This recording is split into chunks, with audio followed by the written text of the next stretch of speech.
Okay. We have one announcement, which is that there's a midterm on Thursday. Oh, and there's another announcement which is not written here, which is that there are labs this week, but the labs are devoted to midterm review.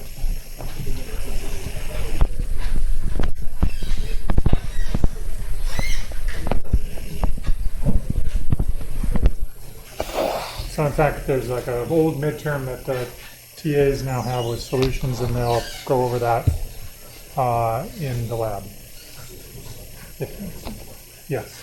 For the midterm, the actual length of the midterm, because I know that time includes the handing out, the collecting, and all the other stuff. Nope. Really? It starts at 7, Okay. and it goes to 9. Okay, 2 hours. It's 2 hours.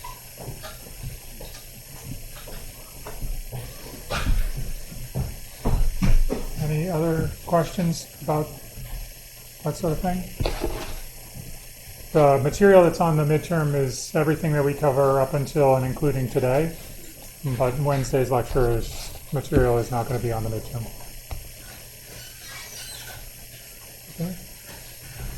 Okay. Today's plan is to talk about binary search trees, but we're going to talk about one more traversal. Binary tree traversal. This is level order. So we've looked at pre-order, post-order, in-order, and all those other variations. And this one is different. It does, in the order shown, actually it starts at level, not 1, but level 0. It puts out all the nodes that are at level 0. There's one of them. And then level 1, and then level 2, and then level 3. And so each level is traversed from left to right, and the nodes are visited in that order. So you tell me, what's the level order for this particular tree? It should be relatively simple. A, B, C, D, E, F. Oh, it's like somebody wrote this way. H, okay. Yep. Okay, so that's the level order traversal of this tree. Now, the warm-up for today is for you to write the code to do level order traversal. So we'll have like maybe 2-3 minutes to talk amongst yourselves and write the code for doing this, and then we'll talk about it. But before we do that, I just would like to tell you that, well, oddly enough, my solution to level order traversal is not recursive, which is an interesting statement about the structure that you would use to do this level traversal. So anyway, about 3 minutes, maybe, just figure out what you can for the code to do level order traversal.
So this is an interesting question. Am I considering, here's what's an interesting question too, but it was a mistake. my mistake is that there's no argument to the lower order function. But as you can imagine, it's a member of a class, and that class has a root, and that's what that root is. The second question, though, which is a tricky one, is it possible that we could assume that because there is no definition of what a node is, that the node not only has left and right pointers, but it also has, for the left and right children, but it also has left neighbor, right neighbor pointers? No.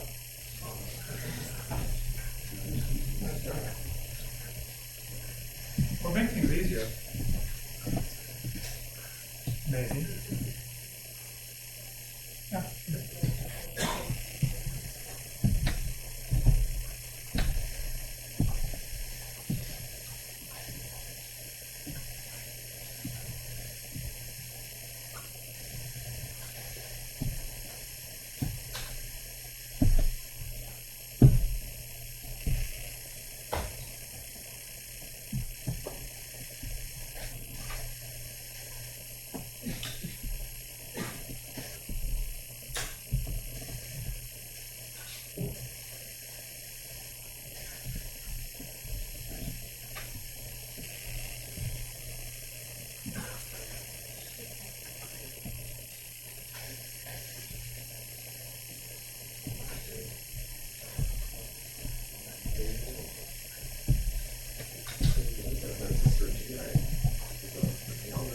No, this is just a traversal. Oh, we just want to traverse through all that. Traverse and visit each other now. We're not to go on.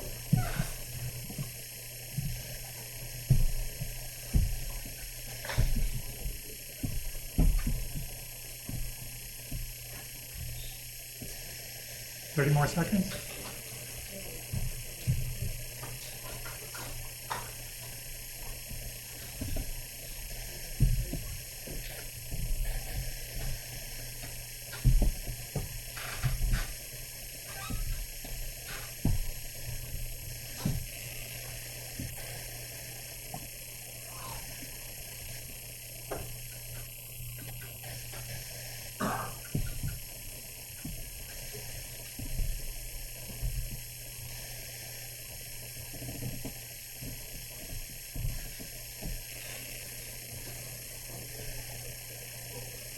Okay, everybody's had at least some chance to think about the problem. What does this sort of traversal kind of remind you of? Is there anything this reminds you of?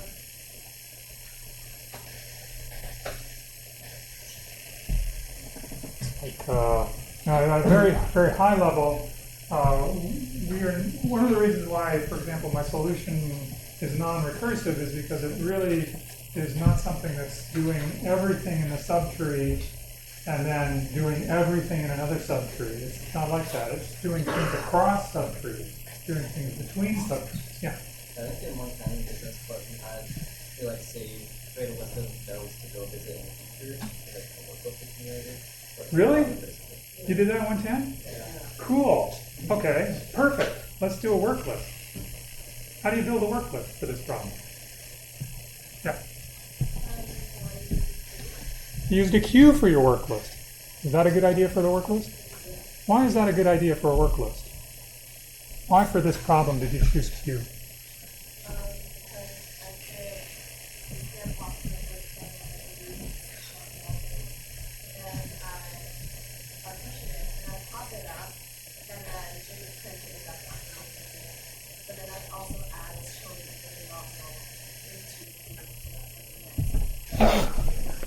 So you're saying, like, here's my queue, and when I put in the root, which is A, then I pop it out, and when I pop it out, I print it,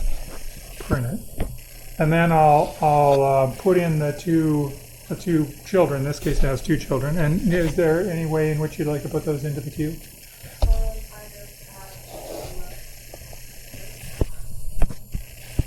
Excellent. Everybody got this? There's a queue. It's this structure here that's underlying the operation of this particular type of traversal is a queue structure.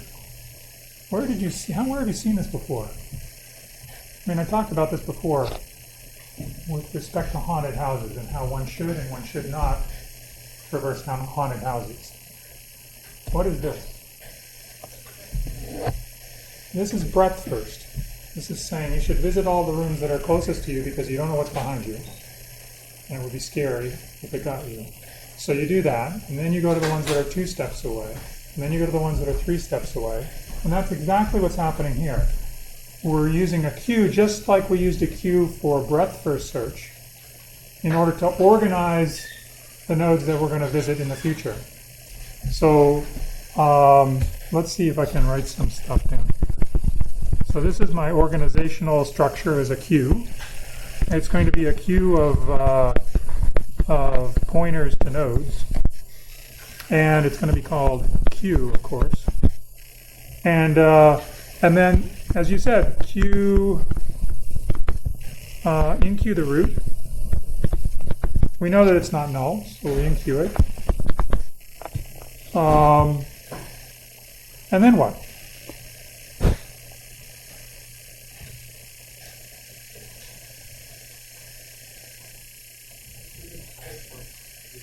You want me to write Q and Q root pointer to left, root pointer to right?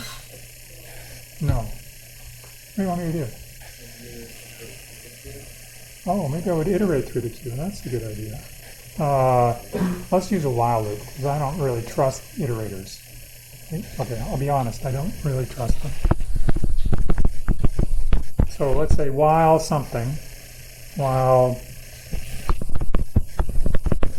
not queue is empty. And then we'll iterate. So what do we do?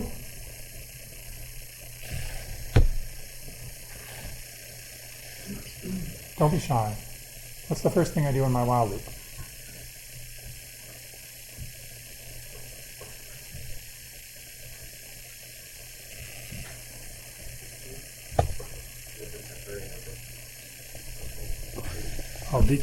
I'll do something like, what did I call it? I don't know what I call it. Let's see. It's a pointer. It's a pointer to a node. So we'll pull it off of the queue by doing DQ. That's DQ, by the way. It's shorthand for DQ. And now I have this pointer to the node, which initially is just the root node because it was the only one that was on the queue initially. So I pull it off the queue, and then I can visit it, which is what you wanted to do. So I'll print out its data. And then, and now you want me to in-queue B and then in-queue C. Okay, great. Q, in-queue, left, oops, P, arrow, left, Q, dot, in-queue, P, arrow, right.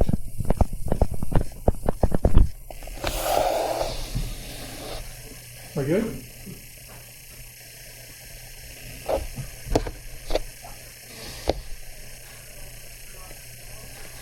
Yeah, I probably should, shouldn't I?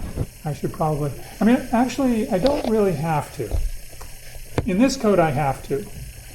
In the code that we've written so far, I have to. But I could imagine in another iteration, in another version of this code, I could actually push empties onto the stack, onto the queue.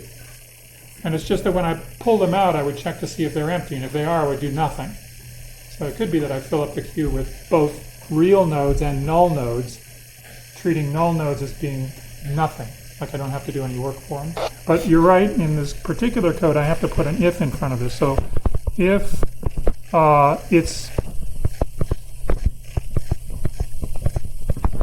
if P left is actually alive, meaning it's non-null, meaning it's not equal to 0, meaning not equal to 0 is true in C,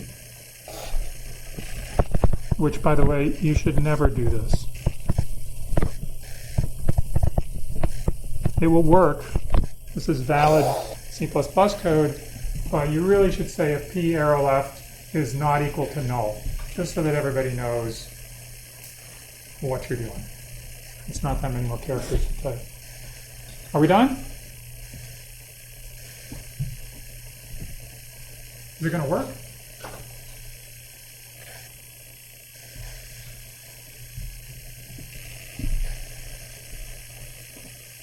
How do you know?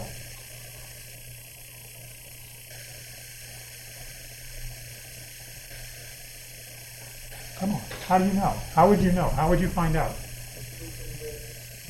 Loop invariance. Excellent. Loop invariance. What kind of loop invariant would you like for this piece of code? It's going to be a little tricky, this loop invariant. Certainly the stuff that's on the queue, stuff on the queue should be in order, in level order. That's certainly true.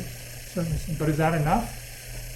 And let me ask you a question. Oh, sorry, you got a question? Let me ask you something about this queue. So you know when we put things into that queue, we first take something out and then we put something in. And then we take something else out and we put something in. We take something else out and we put something in. The things that are on the queue at any particular one time, they're nodes that may be, how many levels could those nodes be on? The nodes that are on the queue at a particular time. Like right now, B and C are both on level 1. How many levels can be on the queue at once?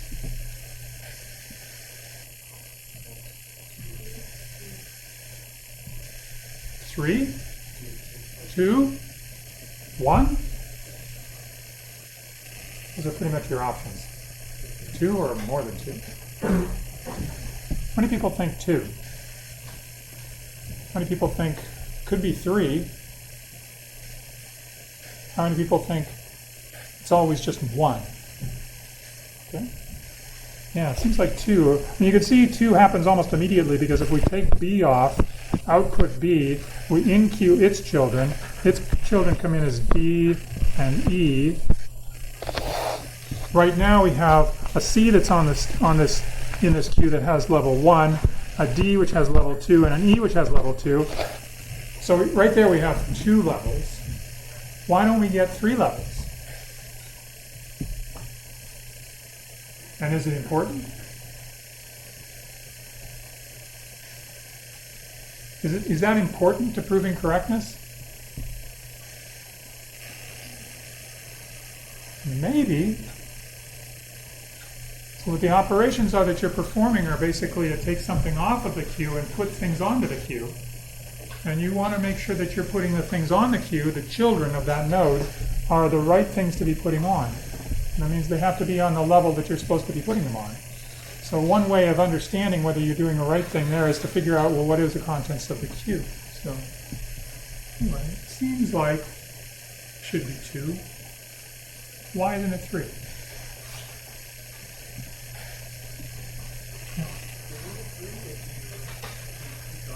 If I keep going a bit, let's see. So next I would take a C off. I would output it. And now I put on the ones of C's children. That's F. F is at level 2 as well. So you do one more. Okay, and then do one more, D. And then I'll put on G. G is at level 3. Yeah.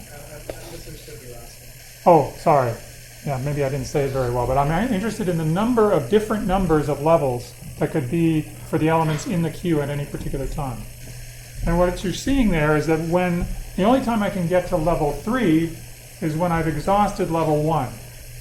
This is maybe a byproduct of the correctness of the code in printing things out in level order, but it also is this way of thinking about whether you're actually, whether this code is actually correct. You have to think about this as being a property that might be interesting to put into a loop invariant. It maybe will help proving correctness. Anyway, we're not going to prove correctness because you guys can prove correctness now. But this is sort of like, I view this as like a midterm question. This is like one of maybe 7 or 6 or 8 midterm questions. You would be given this, and what's the code, and what's the loop invariant, and yada, yada, yada. Yep? So would the loop invariant for this question be binary proof even though they're children? A loop invariant is a statement, a proposition that's true at every iteration of the loop. And the goal of designing these loop invariants is to design them so that they inform they tell you about the correctness of your code. Their truth eventually leads to showing that your code is correct. So for example, in those sorting algorithms, when we looked at a loop invariant, it was always something of the form, well, you've gone through iteration I, therefore the first I locations in the array are already sorted. That was the loop invariant for insertion sort. And so then you know that at the end of that process, when I is equal to n, all n of the elements in the array are sorted. That's the sort of thing that you want, that's the sort of property you want your loop invariant to have. That eventually it leads to correctness. Now, I also want to assure you that this is sort of like a, what do you call these things? It's like a whack on the head. It's like you don't get any sort of lead in on this question, right? It's like there's no like gentle introduction. Just give me code and tell me it's correct. That's not the way midterms typically work, but there could be questions like that. Anyway, that's an example of a midterm question. Good warm-up. Anybody got any questions about this? I think variance is something like get rid of the level from a queue only when you're done with the whole level. Yeah, it's something like that. It's something like that. I mean, you probably want to say it in a way that's a little bit more precise. Like, you're working on level I, and you know that the only contents are level L, let's say. You're working on level L. The only contents are going to be level L and level L plus 1. And then you won't see any L plus 2s until after they're done, and you'll see all the L plus 1s before you'll see, and then you've got it. Any other questions? Okay. So we're not talking about any more traversals. We're talking about something new, which is binary search trees.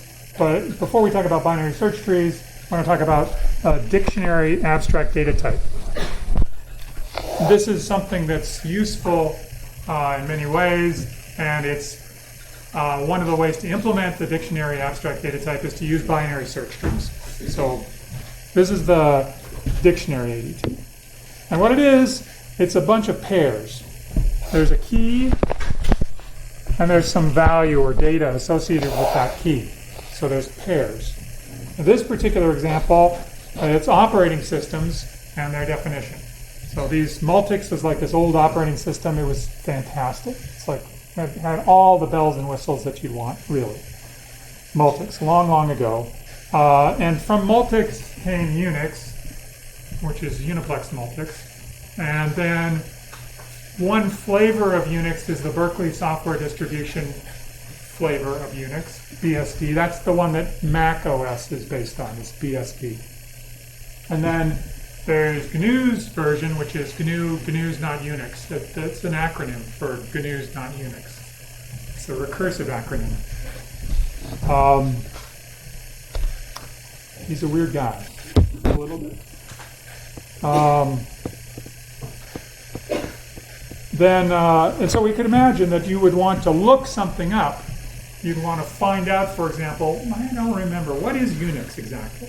And you type in Unix and search for the definition, the key, or the value that's associated with the key Unix, and it would return to you, Unix is Uniplex Multics, of course. And say, oh yeah, of course, Uniplex. Okay? So it operates with a find operation that takes a key. And the find operation returns the data associated with that key. That means that you shouldn't have multiple identical keys in your dictionary because you will not get all of the unless you have a policy that returns all of the definitions for a given key, or you have some preferred definition that gets returned back. But it really is usually the case that those keys are distinct.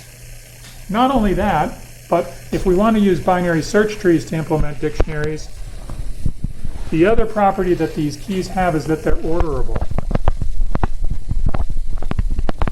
This means that you can compare them and one is less than the other.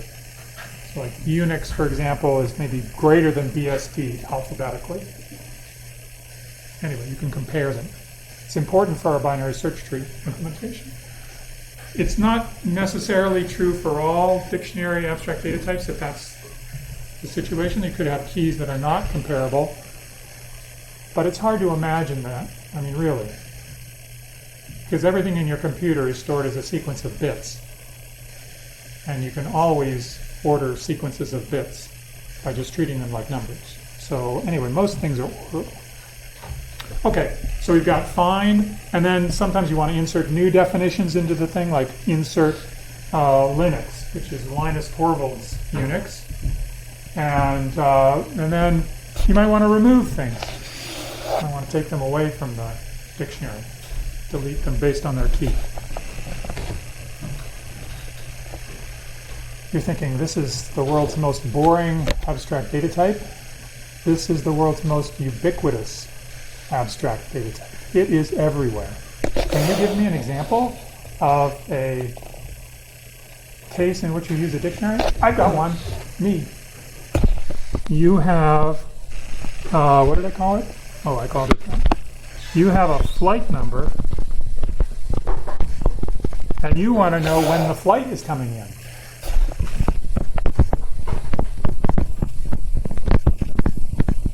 So when you go to when you go to Air Canada's website, they're running a dictionary ADT.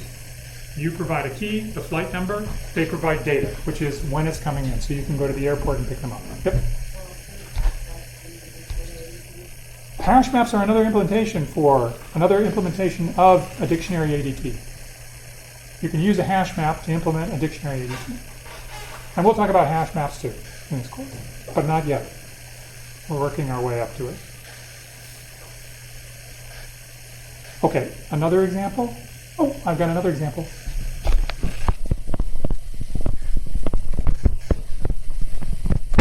That says domain name. Like, for example, google.com or, whatever. And it maps to an IP address, which is one of those numbers that looks like 145.63.222.4. You know this, right? Like when you type the name into the little window on your browser, that the browser doesn't know anything about that name. It has to send to the domain name server to find out what the IP address is so that it knows how to route packets to and from that location.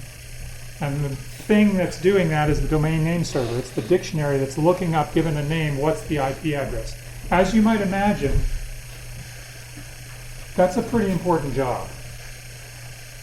Like, you really wouldn't want somebody to hijack the domain name server and send all of your requests to Google to, like, Sam's used car sale, right? Sam's a smart guy. If he hijacked the domain server, that's what would happen.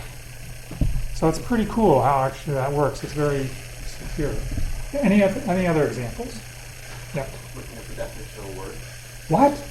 Do people do that? Okay.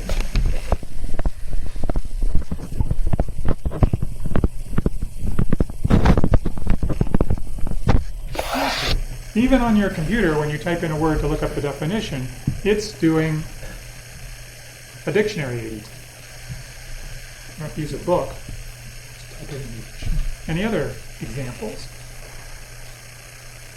Yeah. Oh, okay. What opportunities are similar to different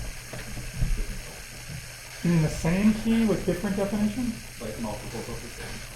You mean like in the dictionary when I look up raise and it says to destroy a town, or raise to like lift something up, or raise, yeah? Well, in the dictionary they solve it by having multiple definitions, and it returns all of them to you. When you look it up, it tells you 1, 2, 3, 4, 5. Sometimes, if you have multiple keys, you have multiple definitions for the same key, some of those definitions will get lost in the data structure. So for example, if you are using a dictionary abstract data type to look up passwords for your accounts, you do not want there to be multiple entries for you in the password database. And so they're very careful not to allow that to happen. When it does, you're out of luck. At least one of your accounts is. Yep. So when you make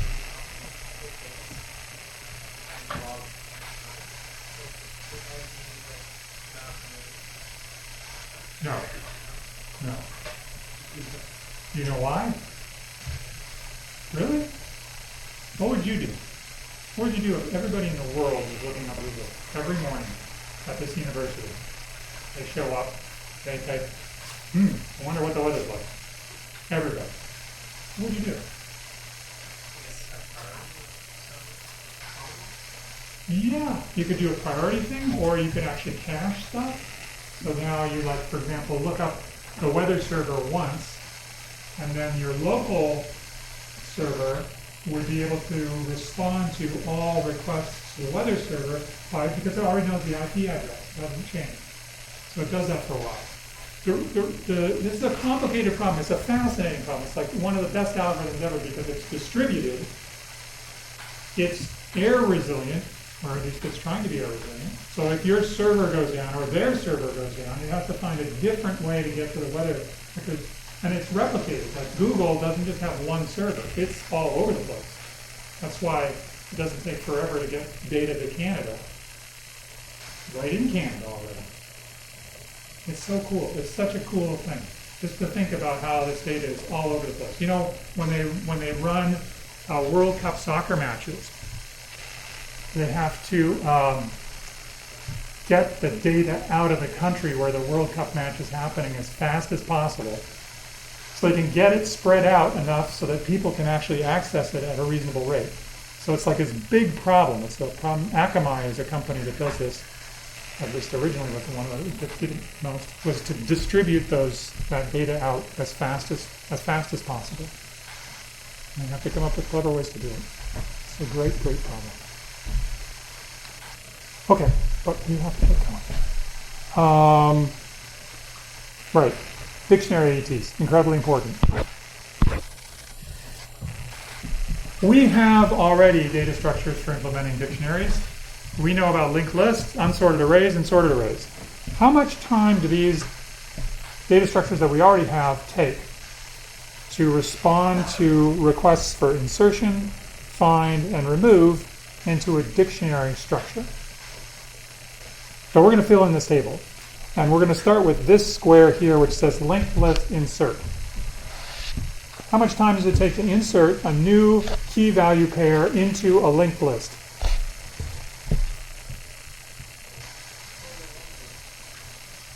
Order n, like big O of n? True. Big O of n is true.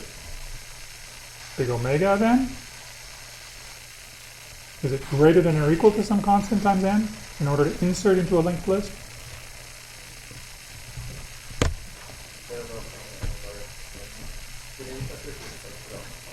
Well, I don't know. Do you care? Why would you care?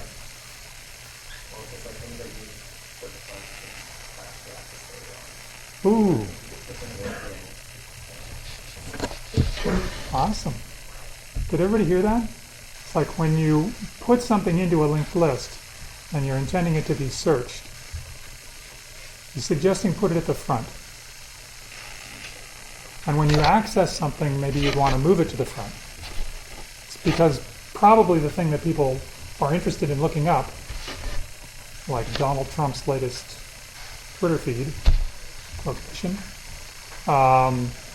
would come again and again and again as frequent requests for information.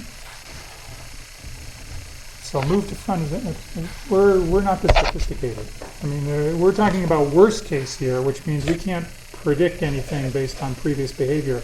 But move to front is a very, very good technique to use for data structure access. It's an excellent suggestion. We just are, since we're in worst case, don't really benefit from it. You can imagine that when we look up things, the time that it's going to take to find them is going to be, well, how much is it going to be? In a linked list, how much time does it take to find an element? A key value pair, given the key.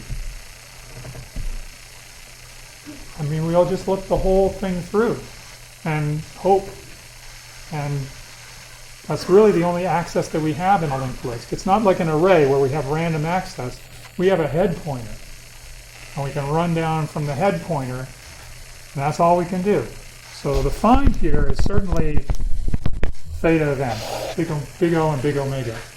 And now, if that's the case, worst case, then the best that we could hope for in terms of insert is to do a stupid insert, which is just put it at the front. Or put it at the end if you have a tail pointer. But it would be, in both cases, theta of 1. And now how much would it cost to remove something after you found it? It depends on how clever you were when you found it. If you kept a pointer to the thing, suppose you're looking for X, and you kept a pointer to this guy, then you're all set to go because you just reroute that pointer around to the next guy, and you're done. So if you're smart enough, this can be done in theta of 1. But you have to be smart when you're doing find. Okay, how about unsorted arrays? How much time does it take to insert into an unsorted array?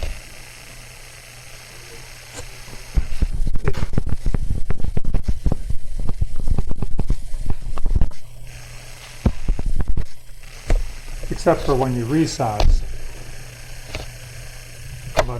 So you always stick it on the end, stick the new things on the end.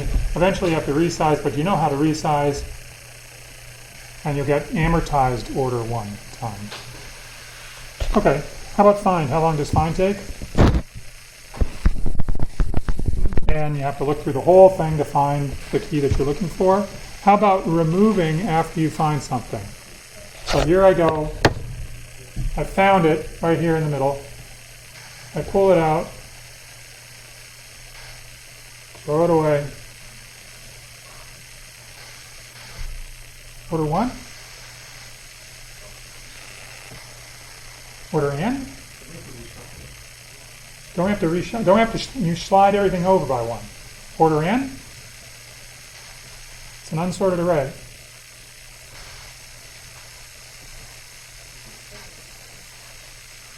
There's a hole here. Yeah?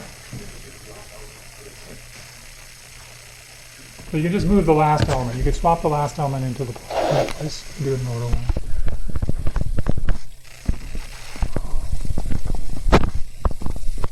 What did I write? I wrote something clever. Swap to end. So another way to think about this is you can swap the element that you found to the end with the end of the element at the end of the array and then delete it from the end. So anyway, order 1 with the swap to end. So how about sorted array? Sorted array is nice because the keys are kept in order, and so that's quick to find stuff. How much time does it take to find if you have a sorted array of things? How much time does that take? N things. Log n, how do you do it in log n? Binary search. How many people do not know what the words binary search mean? Okay. Binary search means pick the middle element, compare it to the thing you're looking for. If the thing you're looking for is smaller, it's a sorted array, so where could it possibly be? It has to be before the middle element. So you've reduced the size of the search space by a half. If it was larger, it'd be in this part, and if you're lucky and it hits the thing, then you're done. So each time you're decreasing the size of the search space by a factor of 2, and we all know if I start with a search space of size n, I decrease it by a factor of 2 at each step. The number of steps that I take is log n, right? So log n. How much time does it take to insert into a sorted array?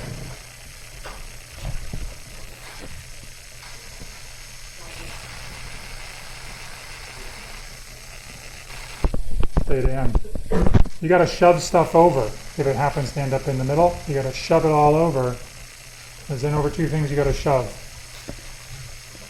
It'll take you log n to find it, but then you got to move it to make space. How much time to remove? Same deal. You reach in there, you found something, you found it quickly, but you remove it, you don't want to leave a hole. So this is good. This log n, that's good. This order n is bad. And order 1 is great too. But every one of these rows has an order n in it, which is a theta of n, which is an omega of n. So we're in trouble. We need something else. So we were almost there with the sorted array, but we didn't quite get there. The problem was this array structure is a very strict linear structure, and in order to make space, we have to shove stuff apart, and in order to close up gaps, we have to move stuff back. So it's this linear order of things. It's very restrictive. Let's look at what happens when we do binary search in that type of an array. So binary search, it takes the middle element, you compare against the middle element, and you know what the next comparison is going to be depending on the outcome of the comparison. You know it's going to be either to 5, the middle of the left, or 17, the middle of the stuff on the right. And after you perform that comparison, you know where you're supposed to go. You're supposed to go either to the left or the right, or actually you're lucky and it's right there.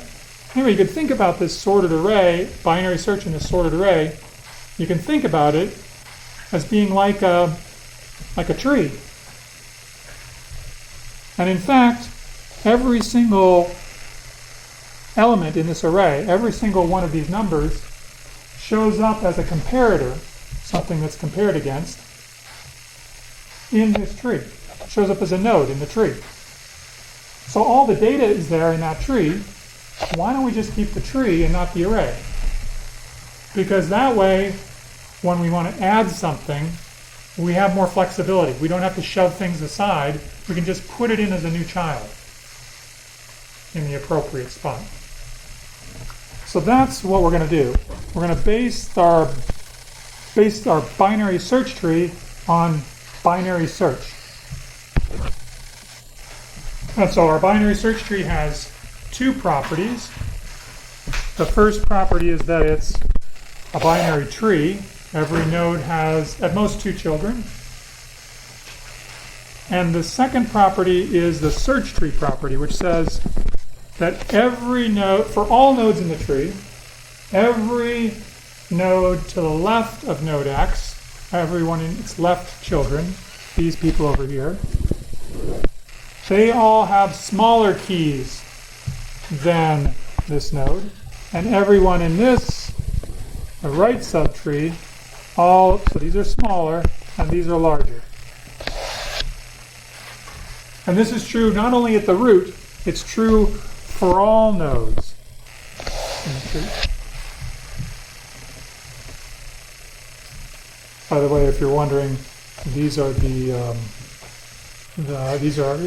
Japanese cat names, ordered. The key is their popularity. So this Kuro is number 2 in popular cat names in Japan.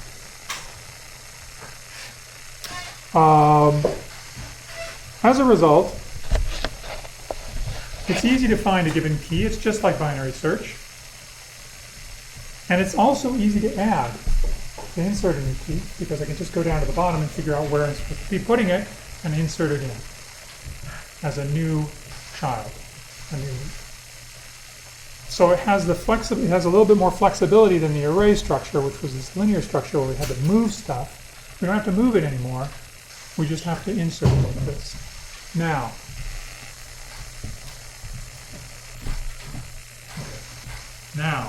the question is, what do you think the performance of this kind of a data structure is?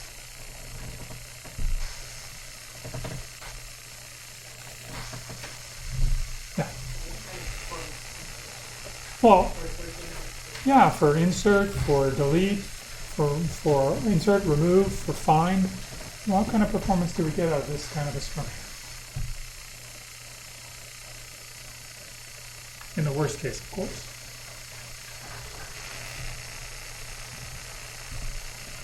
I have n nodes. How much time does it take? It says it's easy to find a given key. How much time does it take to find a given key in a tree with n nodes? Log n.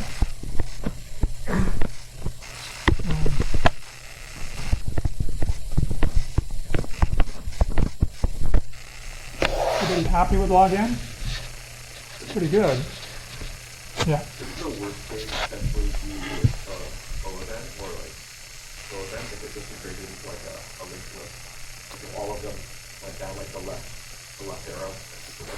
Now suppose I inserted cats in their order of popularity. Then number 1 would be here. I just inserted it into my tree. Number 2 would go, well, here. Number 3 would go here. So if I insert things in order, I don't create a nice balanced tree, something which has log n depth. The depth of the tree in this case is not log n, it's n. So it's not that I find a given key in log n time. I find a given key quickly if it's shallow. If that key is located not too far down the tree, not at too high of a level in the tree.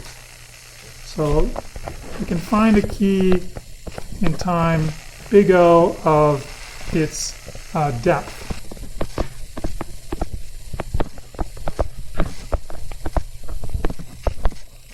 Which is, in the worst case, not only is it big O, it's theta of the depth of the key, and it's not only, worst case, it's theta. So it's not just that it's bad, it really is bad. It's like big omega of n amount of time to do it. So what we've done here is we've created the structure, a binary search tree, which works well when everything is shallow. All of the keys are shallow, but it does not work well in the worst case when there's a long branch that's going down. So we're going to fix this eventually. We're going to talk about trees that balance themselves. So when you insert something, it will balance. First, though, we're going to do just the regular binary search trees. Okay. So is everybody good with this? Do you understand what's going on? The running time for find, and even for insert, and even for delete, is proportional to the height or the depth of that tree. And so if we get this long skinny tree that goes way down like this, that's bad. We want bushy trees. Nice bushy. Okay, so here's the C++-ish implementation of binary search trees. You'll notice that there's a node structure that has a key value and a data value, as well as the left and right pointers. So we'll look things up based on the key. The binary tree will be ordered by key. And the data value is what's the definition that goes along with the key. It also has a root. That's also part of its private member variables. Oh, the stuff that goes up in here, not only the constructors, but also the functions, like insert is a public thing, and find is a public thing, and also remove. Those are all public operations that we would put in that part of the class declaration for dictionary. But the implementation is private. So this implementation of the dictionary is using just a simple binary search tree structured on these nodes. And we'll see, we're going to see many, many other things. Well, dictionaries are so common that there are many structures that are implemented in order to do dictionaries.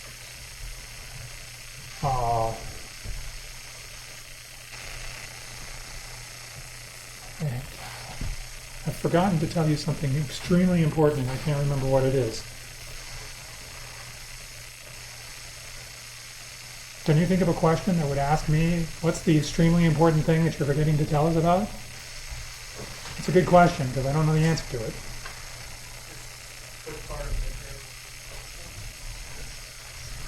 That's a good question. A binary search tree, this now you know the definition of a binary search tree. So now all the zillions of binary search tree questions are completely fair game for the midterm. There could be an entire section of binary search trees on the midterm. But you know what? Probably we wouldn't do that. Oh, I remember. Yeah. Okay. I haven't finished writing the midterm totally, completely. I know it's just in time writing a midterm. But I'm pretty sure that there aren't going to be a huge number of prove this function is big O of that function. Prove this function is big omega of that function. Probably not too many of those. That's one thing. All right, well that sort of pays for the fact that I didn't remember what I was going to tell you on the slide. But anyway, I'll remember next time and I will let you know. It's incredibly important.